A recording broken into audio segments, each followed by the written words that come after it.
andito po ako ngayon sa Kaon.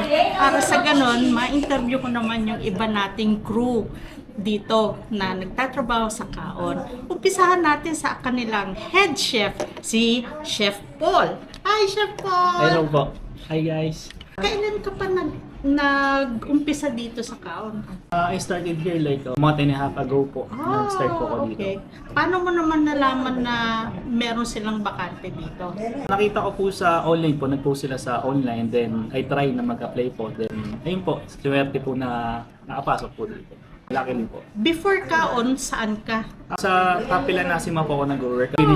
Finish buffet din po siya ang work ko. So actually, buffet po talaga yung new work ko. Ngayon, dito sa Kaon, ano naman ang primary role mo as head chef? Actually, ang role ko is, syempre ang main focus is yung buffet. Then, yung some a la carte po, ako na rin po nagpe-prepare kami. Nag-meeting po kami kung ano maganda, nag-taste test po. Then, dry run po namin everything for. So, para mas maganda po yung feedback kung ano-ano. Sharing for, lang po kami, knowledge. Sharing for knowledge po. Okay. So, tumutulong ka rin sa pagpapaganda ng menu kung sakali or yung... Part po siya ng work ko na nagtutulong po kami ni Chef April po. Talaga? Mabuti naman. Ano naman na experience mo dito? Huwag kang mag-alala, sikreto natin ito. Hindi natin sasabihin kay Ma'am April.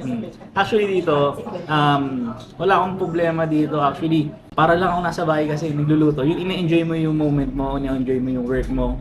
Stress-free ka kasi yung hindi kayo mag-ayos sa iba na magmamadali ka dahil may nahabol ka oras. Oo, lalo na sa Relax buffet. So dito ba hinahandle mo rin yung pagluluto sa buffet? O Opo. ikaw ay fine dining or sa plated dishes sa gabi? Actually, lahat po yan pwede po akong mag-handle po kasi dahil depende po sa shift na makukuha ko. Pero usually, sa morning shift po ako sa buffet talaga nakafocus. Pero meron din akong a la carte time. Ako rin po gagawa ng a la carte. So, all the way po ako na morning to a la carte ginagawa ko po. Maraming salamat. Malay mo, next time, pagbigyan mo naman ako mahaba-haba. Oo naman po. Kwentuhan No worries po. natin, di ba? O, sige. Open po tayo dyan. No worries po. Uy, sige. Isang tanong na lang, para naman sa ating mga kababayan na nandito na sa Finland at gusto ring magkaroon ng tsansa na maging katulad mo, chef dito sa Finland. Ano ang may papayo mo pag andito na sila?